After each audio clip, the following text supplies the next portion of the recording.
మీ అందరూ తెలుసు, నాకన్నా ఎక్కువ రాకేష్ రెడ్డి గారు తెలుసు, కేసీఆర్ గారు ఒక దూరదృష్టి లేకుండా ఇప్పటి ముప్పటికి అప్పులు చేసి ఈ రాష్ట్రానికి 7.5 లక్షల కోట్ల అప్పులో ముంచేసిపోయినాడు. వారు చేసిన అప్పుకి వాళ్ళ నెలలు తిరిగేసరికి 600,000 కోట్ల అప్పు అసలు కడతా ఉన్నాం, ఇన్స్టాల్మెంట్ కడతా ఉన్నాం. 600,000 కోట్ల జీతం, మిగిలిన 6,000 కోట్లలో సంక్షేమం అభివృద్ధి 2 ఇస్తా ఉన్నాం. ఇది అతి కష్టమైన పని కూడా.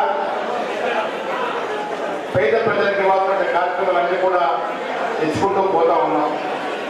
నేను మిత్రుడు రాకేష్ రెడ్డి గారు చెప్పినంత ఏకీభవిస్తాను. ఎలక్షన్ అనేది, రాజకీయ పార్టీలు అనేది ఎన్నికల వరకే పెట్టుకోవాలి. తమిళనాడులో ఏదైనా అంశం వస్తే అన్ని పార్టీల వారు కలిసి కేంద్రంపై దండయాత్ర చేసి సాధించుకుంటారు. ఇక్కడ దురదృష్టవశాత్తు